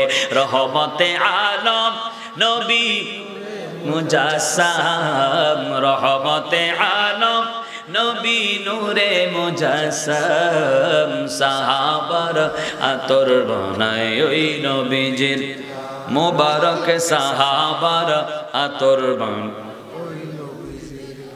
উস্তুনে হান্নানা একটা খেজুর গাছের নাম, যাকে ধরে খুতবা দিতেন রাসূল আকরাম। বাবা যাকে ধরে খুতবা রাসূল আকরাম, গাছটা নবীর বিরহে কাঁদিতে রহে, নবীর বিরহে গাছ কাঁদিতে রহে। হতবাক হইতেন যত সাহাবায়ে কেরাম, বলো হতবাক হইতেন যত সাহাবায়ে কেরাম। বলো রহমতে আলম নবী সাম, রহমতে আলম নবী নূরে মুজাসসাম, সাহাবারা আতর বানায় ওই নবীজির ঘাম মোবারক, সাহাবারা আতর বানায় ওই নবীজির। একটু দুরূদ শরীফ পড়ুন, আল্লাহুম্মা সাল্লি। আমাদের জীবনের মধ্যে বাস্তবায়ন করতে হবে। এরপরে আল্লাহ রাব্বুল আলামিন বলেন, ও বান্দারা দোয়া করো, গায়রিল মাগদুবি আলাইহিম ওয়ালাদ-দাল্লিন।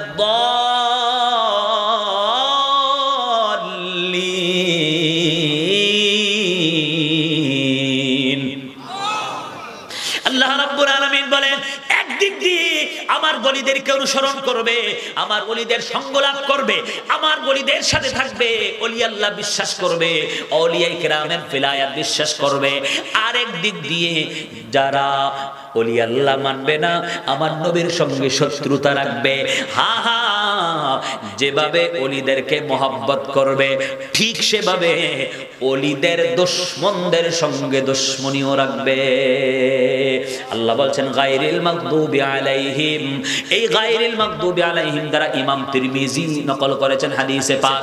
আল্লাহর হাবিব সাল্লাল্লাহু আলাইহি ওয়াসাল্লাম বলেন, এই গায়রিল মাগদুবি হলো ইহুদিদের উপর, আর ওয়ালাদ-দাল্লিন পথভ্রষ্ট হলো খ্রিস্টানেরা। এই দুই সম্প্রদায়ের থেকে আল্লাহ রাব্বুল আলামিন পানাহ চাইতে, তাদের থেকে দূরে থাকতে, তাদের কর্ম, তাদের আকীদা, তাদেরকে শত্রু মনে করতে আদেশ করেছেন আল্লাহ। কে করেছেন? জোরে বলুন, কে করেছেন? বোঝা গেল ঈমানদার ওই ব্যক্তি যে আল্লাহর প্রিয় বান্দাদেরকে ভালোবাসে, পাশাপাশি আল্লাহর বন্ধুদের শত্রুদেরকে শত্রু মনে করে। কেউ আছে হুজুর তো দাঁড়িয়ে আছে, টুপি আছে, পাগড়ি আছে, সুন্দর কোরআন তেলাওয়াত, আল্লাহু আকবার, নামাজ, কিসের নামাজ তুমি পড়লা? যে ওলি মানে না, যে নবী মানে না, যে মিলাদুন নবী মানে না, যে নবীজিকে দাঁড়িয়ে সালাম দিতে মুখ বাঁকা করে, ও দাড়িওয়ালা, টুপিওয়ালা, পাঞ্জাবিওয়ালা, কোরআন তেলাওয়াতওয়ালা হতে পারে, কিন্তু কোরআনে আল্লাহ বলছেন যে আমার নবীর বিরুদ্ধাচরণ করবে, যে ওলি আল্লাহর বিরুদ্ধাচরণ করবে, মাজার জিয়ারতকে পূজার সঙ্গে মিলাবে। আমরা কি মাজার পূজা করি না জিয়ারত করি? কথা বলেন। আমি প্রায় মাহফিলে বলি, কালকেও বলেছি, আহা আচ্ছা মাজার শাহজালাল হুজুরের মাজারে কে কে গেছেন? সবাই গেছেন? আচ্ছা মাশাআল্লাহ। আচ্ছা ওনাকে খোদা মনে করে কে গেছেন? ছোটখাটো খোদা, ছোটখাটো কেউ এরকম মনে করে, জান নাই তো? তা শিরিক হবে কেন? আরে শিরিক তো তখন হবে যখন কোন সৃষ্টিকে খোদা বলা হবে বা খোদার সমতুল্য বলা হবে। আমরা তো কোনো ওলিকে খোদাও বলি না, খোদার সমতুল্য মনে করি না।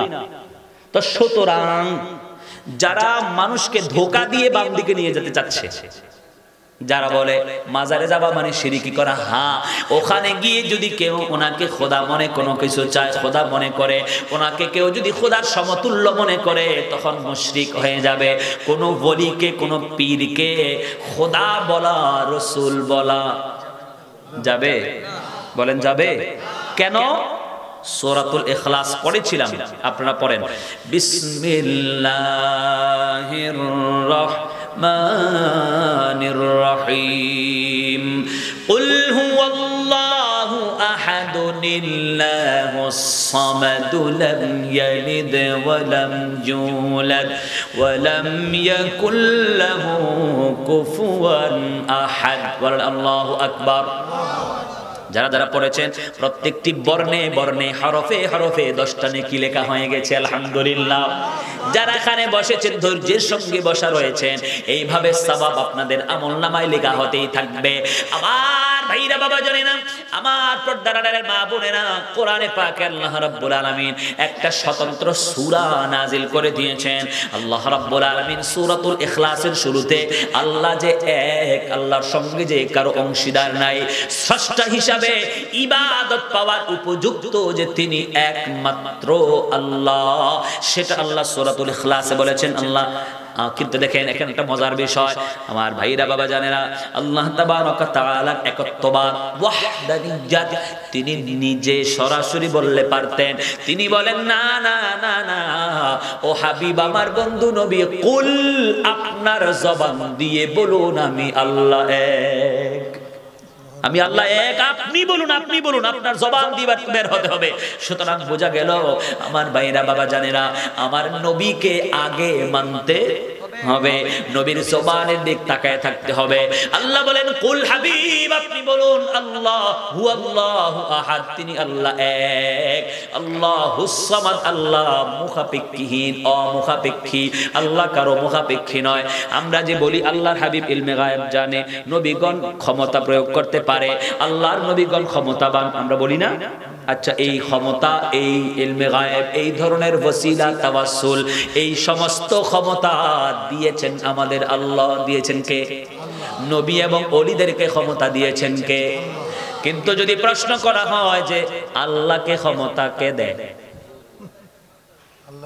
কাফেররা প্রশ্ন করেছে, তো তাফসীরের মধ্যে লেখা আছে, আল্লাহর হাবিব সাল্লাল্লাহু আলাইহি ওয়াসাল্লামের কাছে এসে বলে, ও মুহাম্মদ সাল্লাল্লাহু আলাইহি ওয়াসাল্লাম, তুমি যে বলতেছো এক খোদা এক খোদা, তোমার খোদা খায় কি খায়? স্বর্ণের না রৌপ্যের? নাউজুবিল্লাহ বলেন। তোমার খোদায় কার থেকে জন্ম নিছে? তোমার খোদার বাচ্চা কাচ্চা কয়জন? নাউজুবিল্লাহ বলবেন না? তোমার খোদায় ঘুমায় কয় ঘন্টা? নাউজুবিল্লাহ বলেন। এরপরে আল্লাহ রাব্বুল আলামিন এই সূরা নাজিল করে দিয়েছেন, ইয়া রাসূলুল্লাহ, ইয়া হাবিবাল্লাহ, বলে দেন, বলে দেন, দুনিয়ার সৃষ্টি জগতে আমি আল্লাহর সমতুল্য কেউ নাই।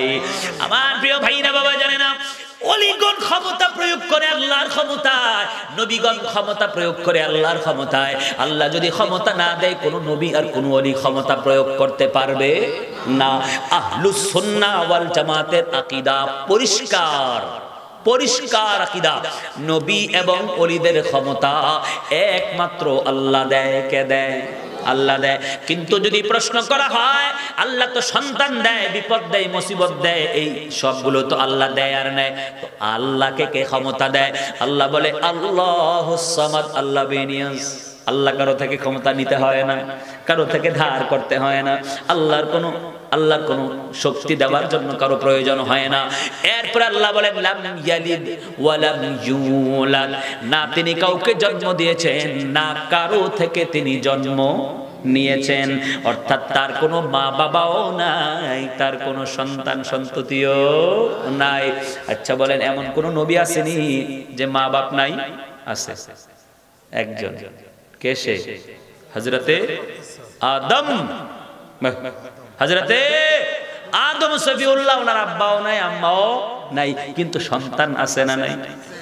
বিবি আছে না নাই? আল্লাহর কি বিবি আছে? আল্লাহর কি সন্তান আছে?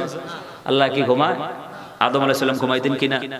এরপরে যত নবী এসেছেন শুধু ঈসা নবী ছাড়া সব নবীদের মা বাবা ছিল কি ছিল না? সব নবীদের সন্তান সন্ততি ছিল কি ছিল না? সব নবীরা ঘুমানো প্রয়োজন হতো কি হতো না? সব নবীরা খাবার দাবারের প্রয়োজন হতো কি হতো না? ও মুসলমান, ভালোভাবে মনোযোগ দাও। আল্লাহ বলে, আমি আল্লাহ ঘুম থেকে পবিত্র, আমি আল্লাহর ঝিমানো নাই, আমি আল্লাহ খাবার থেকে পাক, আমি আল্লাহ সন্তান থেকে পাক, আমি আল্লাহ স্ত্রী থেকে পাক, আমি আল্লাহ মা বাপ থেকে পাক। ওয়ালাম ইয়াকুল্লাহু কুফুয়ান আহাদ, আমি আল্লাহর সমতুল্য সৃষ্টি জগতে কেউ নাই। সুবহানাল্লাহ। আল্লাহর সমতুল্য সৃষ্টি জগতে কেউ নাই। আচ্ছা আমার ভাইয়েরা, এখানেই আমাদের আকীদা প্রচার হবে। আল্লাহ কি বলছেন? যে আমি আল্লাহ ঘুমাই না, লা তাখুদুহু সিনাতু ওয়ালা নাওম, আয়াতুল কুরসিতে আছে না? আল্লাহ বলে না তিনি ঘুমান, না তিনি ঝিমান, না তিনি ঘুমান, না তিনি ঝিমান। নবীগণ ঘুমাতেন কিনা? তো আমরা যদি নবীদেরকে ক্ষমতাবান মনে করি, শিরিক হবে না? এই জন্য আমরা মনে করি নবীদের ঘুম আছে, নবীদের ঝিমানো আছে। আল্লাহর তো ঘুমও নাই, নিদ্রাও নাই, ঠিক কিনা বলে? তো পার্থক্য হলো কি হলো না? স্রষ্টা এবং সৃষ্টির মধ্যে পার্থক্য হলো কি হলো না? বেয়াকুফ। তুমি যদি বলো নবীর ইলমে গায়বকে স্বীকার করলে খোদার সমতুল্য মনে হবে, আমি বলি না ভাই বেয়াকুফ, তোমার ইলমের কমতি আছে, তোমার জ্ঞানের অভাব আছে। আমি তো এমন কাউকে ইলমে গায়বের অধিকারী মনে করেছি যিনি আল্লাহ নন, আল্লাহর বন্ধু। তিনি আল্লাহর কি? প্রধানমন্ত্রীর ড্রাইভার সাহেব অনেক কিছু জানে না? প্রধানমন্ত্রীর পিএস অনেক কিছু জানে না? কথা বলেন, জানে কি জানে না? আপনি একটু উপজেলায় চলে যান, শিক্ষা অফিসার আছে না, তার কাছে আপনি জিজ্ঞাসা করেন কয়টা স্কুল কয়টা মাদ্রাসা, তার কাছে আছে না নাই? খবর আছে না নাই? আপনি একটু উপজেলা নির্বাহী অফিসারের কাছে চলে যান, কয়জন মেম্বার, কয়জন চেয়ারম্যান, কোন কোন জায়গায় কি আছে সবগুলো ওনার কাছে হিসাব আছে না নাই? যার যেটা দায়িত্ব তার কাছে সেই হিসাব থাকে কি থাকে না? প্রিয় বন্ধুরা, ভাইরা, আল্লাহর হাবিব সাল্লাল্লাহু আলাইহি ওয়াসাল্লাম যত মুআজিজা দেখিয়েছেন, আঙ্গুলের ইশারায় চাঁদকে দ্বিখণ্ডিত করেছেন, ডুবন্ত সূর্যকে আবার আসরের টাইমে এনে দিয়েছেন, 1 লিটার পানি সামান্য পানির ভিতরে হাত ঢুকিয়ে দিয়েছেন, হাত বের করতে দেরি হাতের 5টা আঙ্গুলের চিপা দিয়া 5টা ঝর্ণা প্রবাহিত হয়ে গিয়েছে। আল্লাহর হাবিব সাল্লাল্লাহু আলাইহি ওয়াসাল্লাম হযরত জাবির রাদিয়াল্লাহু তাআলা আনহু ঘরে গিয়েছেন, সামান্য আটা আর তরকারির মধ্যে মুস্তাফার লালা মুবারক লাগার কারণে সামান্য খাবারে 1000 মানুষ খাবার খেয়েছেন। হযরত জাবির রাদিয়াল্লাহু তাআলা আনহুর সন্তানরা দুনিয়া ছেড়ে বিদায় হয়েছিল, ওই সন্তানকে আমার নবী জীবিত করেছেন। আজ এই বকরিটাকে হযরত জাবিরের ঘরে জবাই করা হয়েছিল। আমার নবী বললেন, ও আমার সাহাবায়ে কেরাম, খাবে তো খাবে, হাড্ডিগুলোকে একসাথে জমা করে রাখো। মুস্তাফা যখন আদেশ করলেন, হাড্ডি খাওয়া শেষ হয়ে গেল, আমার নবী মুস্তাফার হাড্ডির উপরে হাত রাখলেন আর কি যেন বললেন, আর ওই হাড্ডির উপরে আল্লাহ রাব্বুল আলামিন আমার নবীর হাতের উসিলায় জীবিত বকরি আবার ফিরিয়ে দিলেন। এই যে মুআজিজা, এই যে ক্ষমতা, এই যে আমার আপনার নবীর মুআজিজা, এই সমস্ত মুআজিজা নবী নিজের নয়, এই সব ক্ষমতা দিয়েছেন কে? আরো জোরে বলুন, দিয়েছেন কে? নবীজি ঈমান, শোনো তার শান, বলো নবীজি আহা শোনো তাহার শান। আরে যাকে অনেক ভালোবাসেন, যাকে রহিম রহমান নবীজি, আহা শোনো তাহার শান, বলো নবীজি আহা শোনো তাহার শান।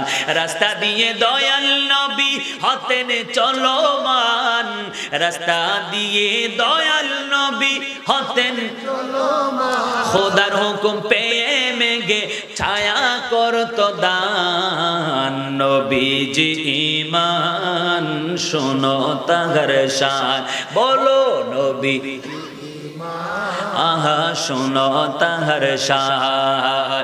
যাকে অনেক ভালোবাসেন, যাকে অনেক রহিম রহমান নবীজি ঈমান, আহা শুনো তার শান বলো নবীজি ঈমান শুনো তার শান একটা জবান বন্ধ হবে না উচ্চ আওয়াজে সবাই বলি আলহামদুলিল্লাহ আমার প্রিয় ভাই জানেনা বাবা জানেনা আমার আপনার নবী কি আল্লাহ রাব্বুল আলামিন কি কি ক্ষমতা দিয়েছেন কি কি মর্যাদা দান করেছেন হাদিসে পাকে ভরপুর ভরপুর দলিল আমার প্রিয় ভাই জানেরা সাহাবায়ে কেরামের আকীদা ছিল আমার মুস্তাফার থুতু মুবারকেও মুআজিজা আছে আমার নবীর কান মুবারকেও মুআজিজা আছে আমার নবীর চোখ মুবারকেও মুআজিজা আছে আমার নবীর নখ মুবারকেও মুআজিজা আছে আমার নবীর চুল মুবারকেও মুআজিজা আছে আমার নবীর প্রস্রাব ও পায়খানা মুবারকেও মুআজিজা আছে বলেন সুবহানাল্লাহ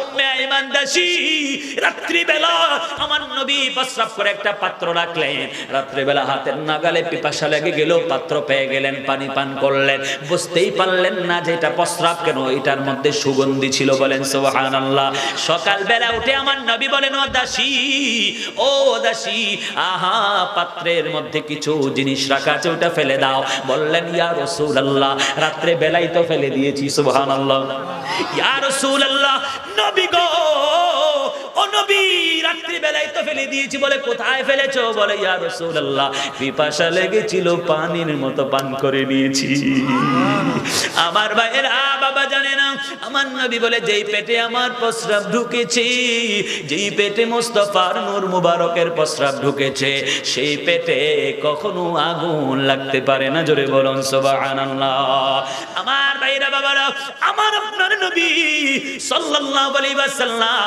যখন ওযু বানাতেন ওযু বানানোর পরে পাত্রের শেষে একটু সামান্য কি থাকতো পানি থেকে যত তলার মধ্যে ওযু যখন বানাতেন তখন আমার নবী মুস্তাফা সাল্লাল্লাহু আলাইহি সাল্লামের ওযুর পাত্রের নিচে সামান্য একটু পানি রয়ে যেত হযরতে সাইয়্যিদুনা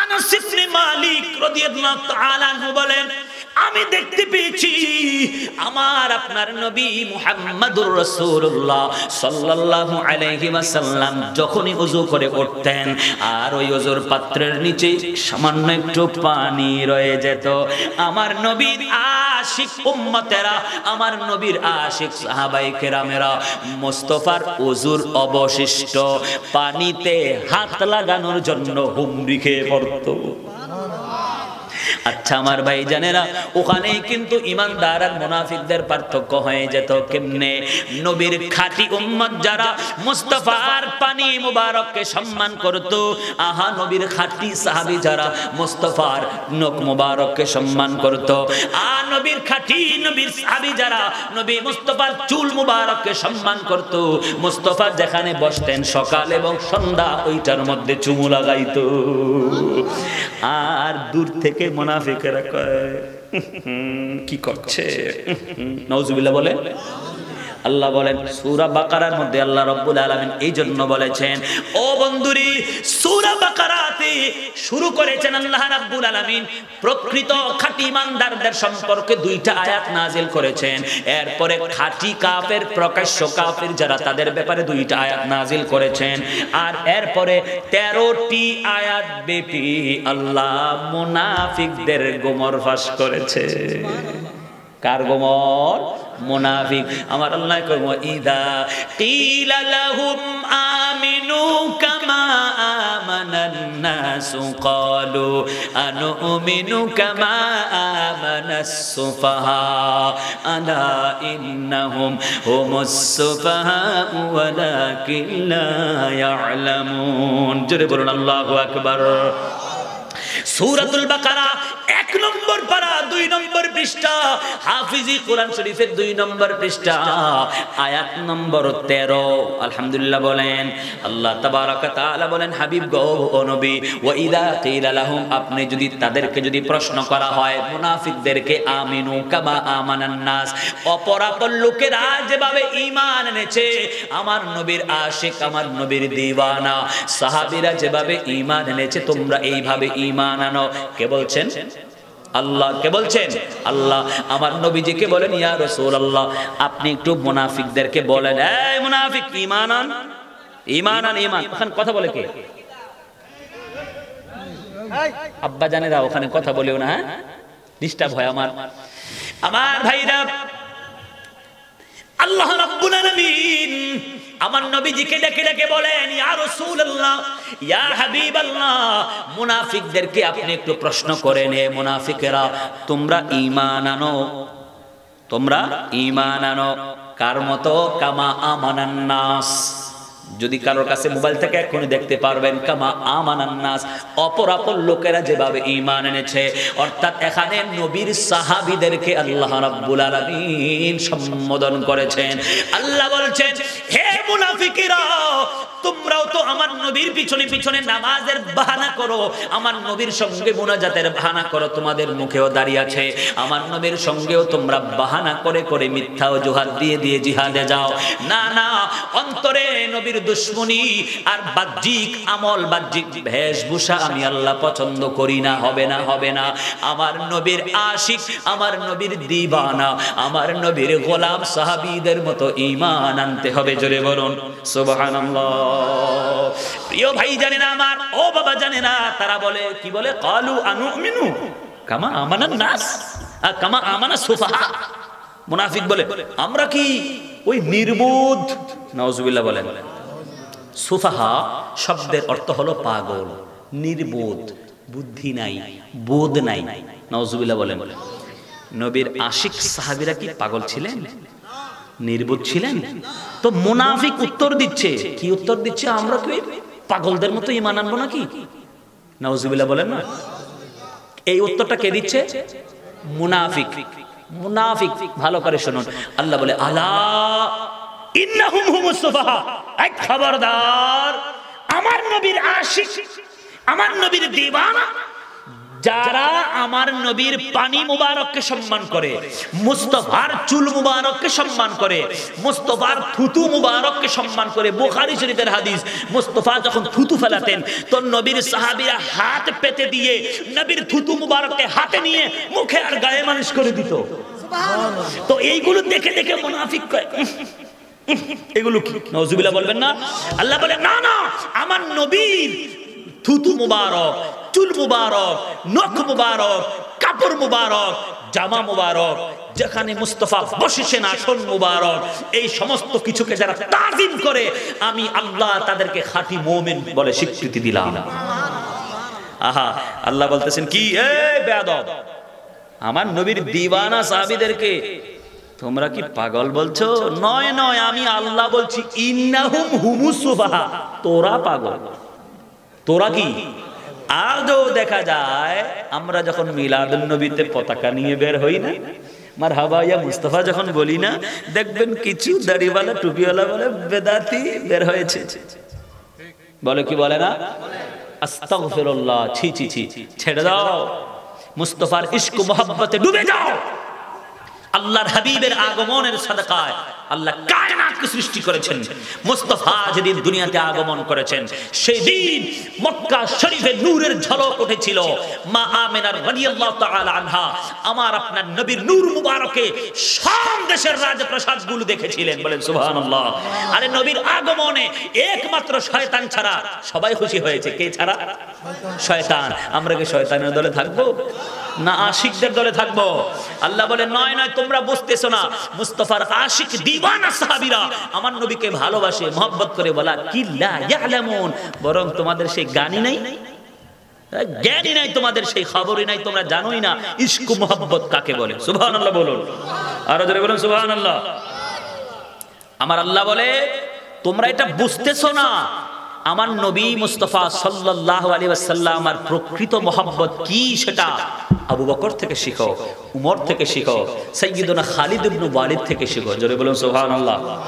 খালিদ ইবনে ওয়ালিদ কে ছিলেন? সাইফুম মিন সুয়ুফিল্লাহ, আল্লাহর তরবারি সমূহ থেকে একটা তরবারি। বলেন সুবহানাল্লাহ। খালিদ সাইফুল্লাহ, খালিদ বিন ওয়ালিদ, যিনি উহুদের যুদ্ধে মুসলমানদের ক্ষতি করেছিলেন না, জানেন না?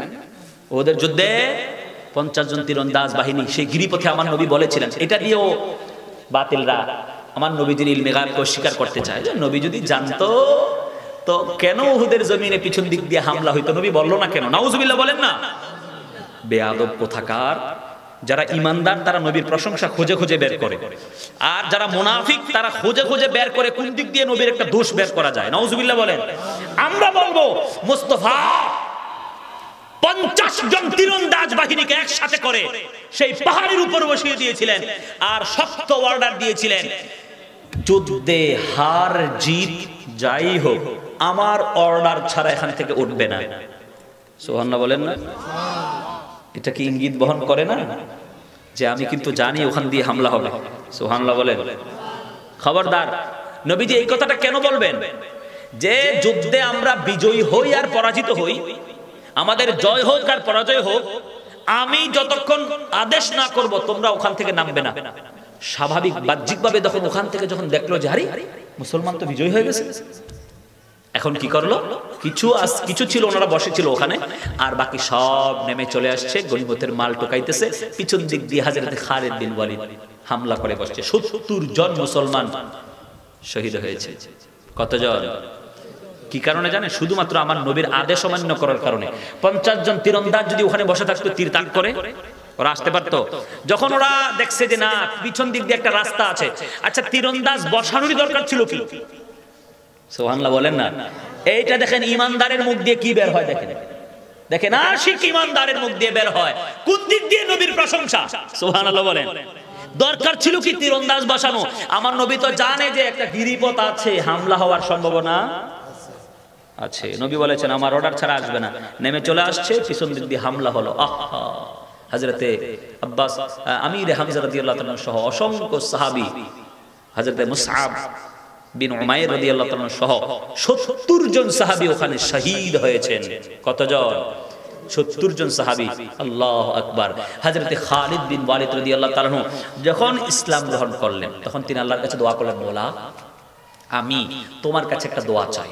মওলা উহুদের যুদ্ধে যেভাবে আমি মুসলমানদেরকে ক্ষতি করেছি, মওলা ইয়া আল্লাহ আমি যেন তার চাইতে আরো বেশি মুসলমানদের উপকার করতে পারি।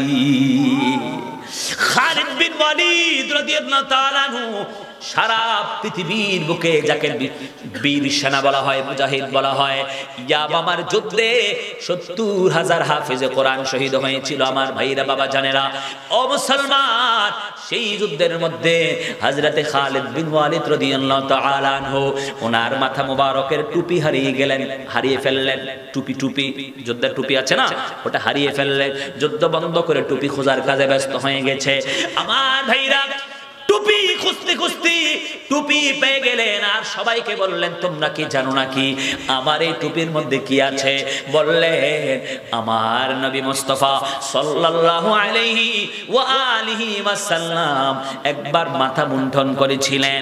হুজুরে পাক সাল্লাল্লাহু আলাইহি ওয়াসাল্লাম আর চুল মুবারক আমি কিছু পেয়ে গিয়েছিলাম, এই চুল মুবারক গুলো আমার টুপির মধ্যে আমি সেলাই করে রেখেছি। খালিদ বিন ওয়ালিদ বলে আমার নবীর চুল মুবারকের বরকতে আল্লাহ রাব্বুল আলামিন আমাকে বিজয় দেশে আমার দেশে ফিরান। বলেন সুবহানাল্লাহ। বিশাল যুদ্ধ হয়েছিল হযরতে উমর রাদিয়াল্লাহু তাআলা আনহুর সময়। 12 বছরের খেলাফতে হযরতে খালিদ বিন ওয়ালিদ রাদিয়াল্লাহু তাআলা আনহু পৃথিবীর মুসলিম বিশ্বকে খুব দ্রুততার সঙ্গে অনেক অনেক অনেক অনেক বাড়িয়ে দিয়েছিলেন। জোরে বলুন সুবহানাল্লাহ। আমার প্রিয় ভাইরা বাবা জানেরা, এজন্য আমার নবী মুস্তাফার তাবাররুকাত, আমার নবী মুস্তাফা সাল্লাল্লাহু আলাইহি ওয়াসাল্লামের সঙ্গে যে সমস্ত বিষয়গুলো টাচ লেগেছে, এই সমস্ত কিছুর মধ্যে বরকত রয়েছে। জোরে বলুন সুবহানাল্লাহ। নবী ছাড়া নাই সাহারা, জানো দুনিয়া ওয়ালা, নবী মোদের নয়ন মনি, নবী গলার মালা, নবী ছাড়া নাই সাহারা। যেই অন্যায়ের কারণে আল্লাহ রাব্বুল আলামিন অসন্তুষ্ট হয়েছে, রোগ হলো আসমানি চিকিৎসা যদি জমিনের হয় কখনোই ভালো হবে না। এবার বললেন কি করতে হবে? জিজ্ঞেস করলেন ও বাদশা আপনি কি সকাল বেলায় কোনো খারাপ নিয়ত করেছেন? বলে করেছিলাম তো একটা। বলে কি করেছিলেন? বলে এখানে একটা ঘর নাকি আছে, ওটার মর্যাদা নাকি অনেক বেশি, মানুষ নাকি এটাকে সম্মান করে, আশেপাশের এলাকাগুলোতেও নাকি এর সম্মান মর্যাদা বিরাজমান। আমি বলেছিলাম আমি ওটাকে ভেঙে ফেলবো। হ্যাঁ, বুঝতে পেরেছি, এই নিয়তের কারণে আপনার এই রোগ শুরু হয়েছে। জোরে বলুন নাউযুবিল্লাহ।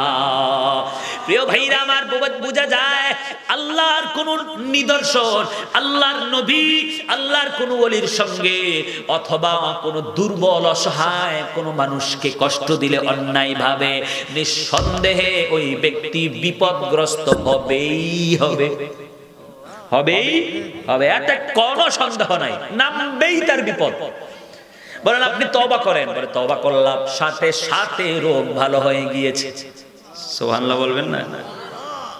বাদশা খুশি হয়ে গেল, বলল এত মর্যাদাপূর্ণ ঘর, যার সাথে বেয়াদবি করার কারণে আমার নাক দিয়ে রক্ত পুঁজ বের হলো, দুর্গন্ধযুক্ত রক্ত, এত মারাত্মক রোগাক্রান্ত আমি হয়ে গেলাম, আবার তওবা করলাম, রোগটা ভালো হয়ে গেল, আমি এই মসজিদ, এই জায়গাটাকে, এই ঘরটাকে আমি দেখতে চাই।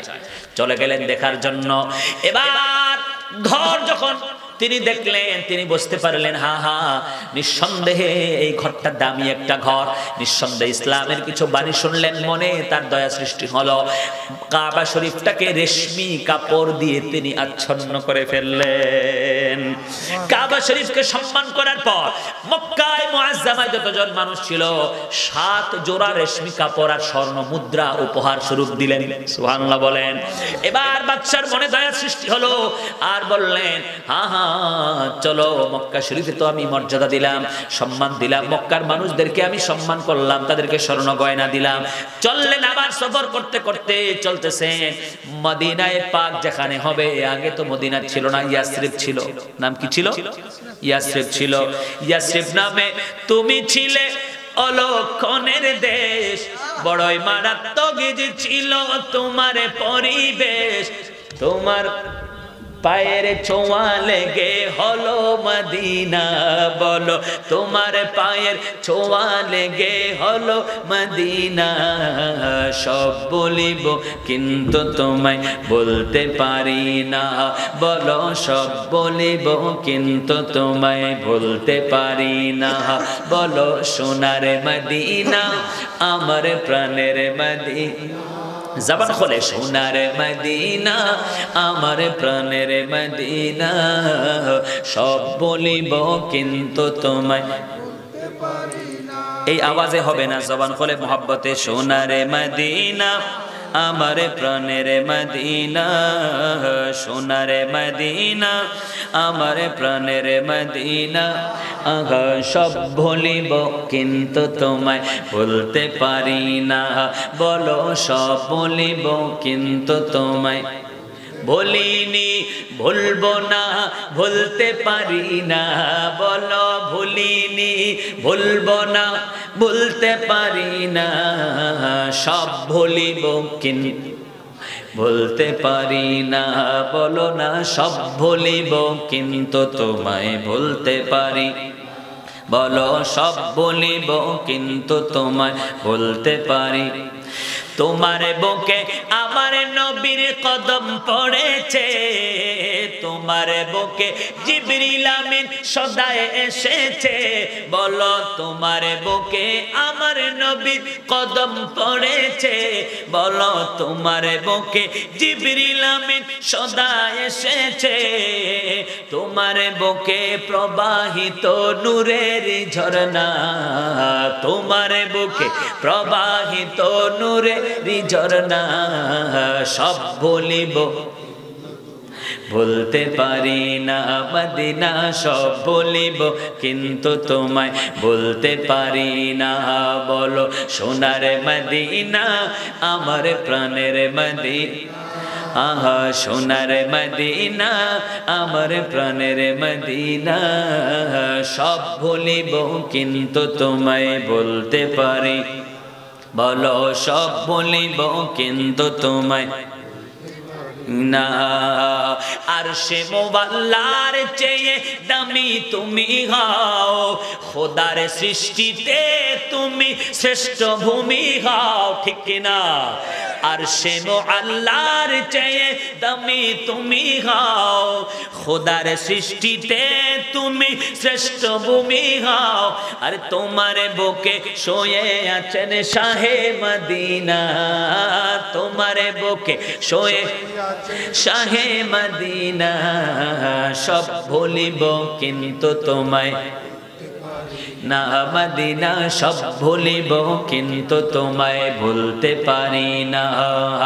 সোনার মদিনা আমার প্রাণের মদিনা, সোনার মদিনা আমার প্রাণের মদিনা। সব ভুলিব কিন্তু তোমায় ভুলতে পারি না মদিনা, সব ভুলিব বলতে পারি না। একটা জবানও বন্ধ হবে না, উঁচু আওয়াজে সবাই বলি আলহামদুলিল্লাহ। প্রিয় ভাইরা আমার, বাবা জানে না আবু লাইলা ছিল তার নাম, যে গোলামের কাছে সেই ছেলেটা ছিল। আবু লাইলাকে দেখা মাত্র আমার আপনার নবী বলে, আবু লাইলা চিঠিটা দিয়ে দাও। সুবহানাল্লাহ বলুন না, চিঠিটা দিয়ে দাও। কেন? আমার নবীর কাছে সৃষ্টি জগতের শুরু থেকে কিয়ামত পর্যন্ত, শুধু তাই নয়, কিয়ামতের ময়দানে কে জান্নাতি হবে কে জাহান্নামী হবে সব আমার আল্লাহ আমার নবীকে দান করে দিয়েছেন। জোরে বলুন সুবহানাল্লাহ। দলিল দিয়ে কথা বলতে হয়, এই জন্য শুনুন বুখারী শরীফ বাবু বাদিল খালকি ওয়া যিকরুল আম্বিয়া, এটা ইমাম আল্লামা খাতিবে তিবরিজি রাহমাতুল্লাহ আলাইহি মিশকাতুল মাসাবিতেও হাদিসটাকে সংকলন করেছেন। ইমাম বুখারী হাদিস নকল করেছেন। হযরত সাইয়্যিদুনা উমর রাদিয়াল্লাহু তাআলা আনহু থেকে হাদিস বর্ণিত, যিনি খলিফাতুল মুসলিমিন, তিনি বলেন, ক্বামা ফিনান নাবিয়্যু সাল্লাল্লাহু আলাইহি ওয়াসাল্লাম মাকামান ফাআখবারানা আন বাদিল খালকি হাত্তা দাখালা আহলুল জান্নাতি মানাজিলাহুম ওয়া আহলুন নারি মানাজিলাহুম, হাফিযা যালিকা মান হাফিযাহু ওয়া নাসিয়াহু মান নাসিয়া। রাওয়াহুল বুখারী ওয়া মিশকাত আও কামা ক্বালা আলাইহিস সালাতু ওয়াস সালাম। সুবহানাল্লাহ, বুখারীর হাদিস। হযরত উমর বলে, যাকে আমার নবী জান্নাতের সার্টিফিকেট দিয়েছেন, উমরের জবান থেকে যে হাদিস এসেছে শুনুন। হযরত উমর রাদিয়াল্লাহু তাআলা আনহু বলেন, আমার নবী মুস্তাফা সাল্লাল্লাহু আলাইহি ওয়াসাল্লামের সঙ্গে আমরা এক জায়গায় দাঁড়িয়ে ছিলাম, তো ফাআখবারানা, আমার নবী দুজাহানের বাদশা নবী আমাদেরকে সংবাদ দিতে রইলেন, আমাদেরকে ইলমে গায়েব আমার নবী অদৃশ্যের সংবাদ দিতে রইলেন। কখন থেকে? আল্লাহ যখন থেকে আল্লাহর সৃষ্টি শুরু করেছেন। সুবহানাল্লাহ বলুন না, আল্লাহর সৃষ্টি আল্লাহ যখন থেকে শুরু করেছেন। হযরত উমর বলে, আমার নবী আমাদের কাছে তখনের আলোচনা শুরু করে দিয়েছে। সুবহানাল্লাহ বলুন না। আহা, হযরত উমর বলে, কিয়ামত তো কিয়ামত। আমার ভাইরা, সৃষ্টি জগতের সমস্ত কিছু আমার নবী আমাদেরকে বলে তো দিলেন হাত্তা দাখালা আহলুল জান্নাহ মানাজিলাহুম। নবীজি বলেন, হযরত উমর বলেন, আল্লাহর হাবিব এত লম্বা আলোচনা করেছেন, এত লম্বা আলোচনা করেছেন। হযরত উমর বলে, নবীজি বলেছেন কে জান্নাতে যাবে আর কাকে আল্লাহ কোন মঞ্জিলে কোন তবকায় রাখবে, আমার নবী আমাদেরকে সেই সংবাদও দিয়েছেন। আরেকটু আওয়াজ দিয়ে বলা যাবে না? হযরত উমর বলে, মুস্তাফা সারা সৃষ্টি জগতের সংবাদ তো দিলেন, বরং কে জান্নাতি হবে কে জাহান্নামী হবে, কাকে আল্লাহ কোন স্তরে রাখবে, আমার নবী আমাদের কাছে সেই সংবাদ বলে দিয়েছেন। জোরে বলুন সুবহানাল্লাহ। এবার আল্লাহর হাবিব সাল্লাল্লাহু আলাইহি ওয়াসাল্লাম আবু লাইলাকে ডেকে বললেন, ও আবু লাইলা, নামও জানে? সুবহানাল্লাহ বলুন না, নামও তো জানে। কেন? তিনি তো নবী, কিন্তু পয়গম্বর, আল্লাহর বন্ধু। সুবহানাল্লাহ বলুন। নবী শব্দের অর্থই হলো আল মুখবিরু আনিল গায়েব, যিনি গায়েবের সংবাদদাতা। সুবহানাল্লাহ বলুন। খুলে দেখুন ডিকশনারির অর্থ। আর নবী, নবী কাকে বলা হয়? নবী তো তাকেই বলা হয় যে অদৃশ্যের সংবাদ দিতে পারে, তাকে নবী বলা হয়। এই জন্য আলা হযরত আজিমুল বারাকাত মুজাদ্দিদি দ্বীন মিল্লাত ইমাম আহলে সুন্নাত, আহা 1400 কমবেশ 1400 কিতাবের লেখক ও রাইটার ইমামুল আশিকিন, সুবহানাল্লাহ বলুন, ইমাম আহমদ রাজা রাদিয়াল্লাহু তাআলা আনহু তাফসীরে কানজুল ঈমানের মধ্যে উনি বারবার যেখানে ইয়া আইয়ুহান নবী শব্দ আল্লাহ পাক ব্যবহার করেছেন, ওখানে তিনি অনুবাদ করেছেন হে অদৃশ্যের সংবাদদাতা নবী। হে অদৃশ্যের সংবাদদাতা নবী। কেন? নবী যিনি হবে তিনি হবে অদৃশ্যের সংবাদদাতা। জোরে বলুন সুবহানাল্লাহ। আমার নবী আবু লাইলাকে ডেকে বললেন, আবু লাইলা দাও দাও চিঠিটা দিয়ে দাও, আতুব্বে আউয়াল হুমায়রের উপরে আল্লাহর রহমত নাজিল হোক। জোরে জোরে বলুন সুবহানাল্লাহ। আমার নবীকে আল্লাহ সেই ক্ষমতা দিয়েছেন কি দেন নাই? আমার নবীকে যদি আল্লাহ ক্ষমতা দেয় আমাদের কিছু করার আছে? কিছু করার আছে? না না। সুতরাং যারা স্বীকার করবে তারা মুমিন, যারা অস্বীকার করবে তারা মুমিন হতে পারে